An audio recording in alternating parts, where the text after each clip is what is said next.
साथियों नमस्कार। स्नातक प्रथम वर्ष के फाउंडेशन कोर्स के अंतर्गत हिंदी भाषा एवं संस्कृति विषय के अंतर्गत आचार्य रामचंद्र शुक्ल के उत्साह निबंध को हम पढ़ रहे हैं। उसके मूल पाठ को पढ़कर समझने का प्रयास कर रहे हैं। 2 वीडियो आप इसके पूर्व देख चुके हैं। यह उत्साह निबंध पर आधारित तीसरा वीडियो है।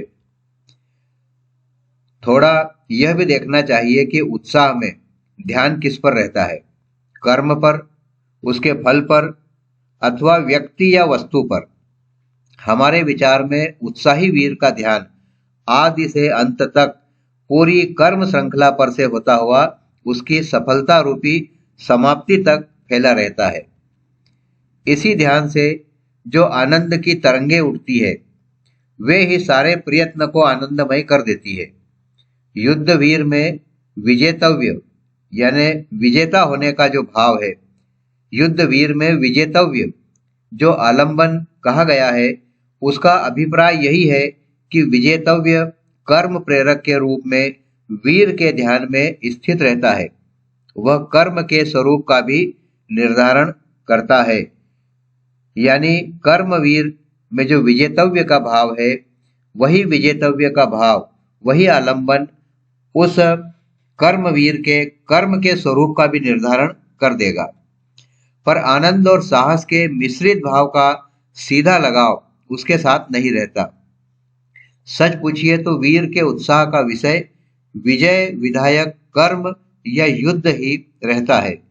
दानवीर, दयावीर और धर्मवीर पर विचार करने से यह बात और स्पष्ट हो जाती है।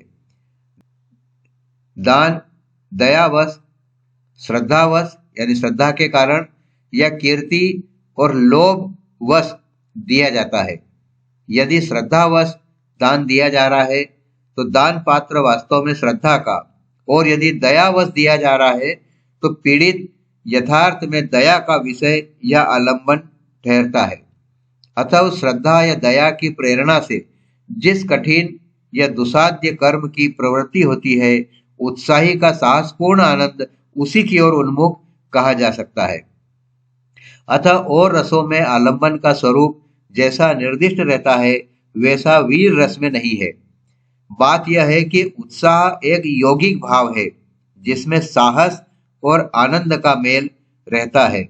आचार्य रामचंद्र शुक्ल के इस उत्साह निबंध में सार रूप से हमें यह बात समझना चाहिए कि उत्साह एक यौगिक भाव है जिसमें साहस और आनंद का मेल हमेशा रहता है। जिस व्यक्ति या वस्तु पर प्रभाव डालने के लिए वीरता दिखाई जाती है, उसकी ओर उन्मुख कर्म होता है और कर्म की ओर उन्मुख उत्साह नामक भाव होता है।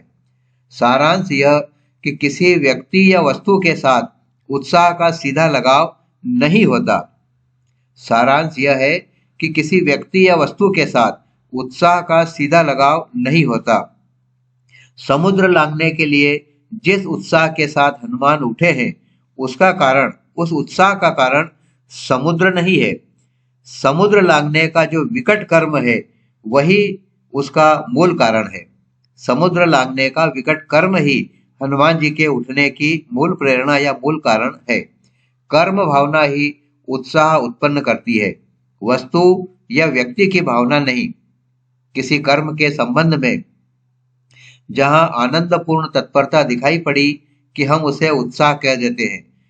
कर्म के अनुष्ठान में जो आनंद होता है, उसका विधान 3 रूपों में दिखाई पड़ता है।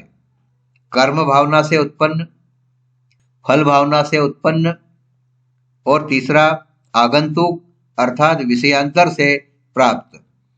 इनमें कर्म भावना प्रसूत आनंद, कर्म की भावना से जो आनंद उपलब्ध होता है, उसको ही सच्चे वीरों का आनंद समझना चाहिए, जिसमें साहस का योग प्रायः बहुत अधिक रहा करता है। सच्चा वीर जिस समय मैदान में उतरता है, उसी समय उसमें उतना आनंद भरा रहता है जितना औरों को विजय या सफलता प्राप्त करने पर होता है। उसके सामने कर्म और फल के बीच या तो कोई अंतर होता ही नहीं या बहुत सिमटा हुआ होता है। सच्चे कर्मवीर के लिए कर्म और फल के बीच ज्यादा अंतर नहीं है।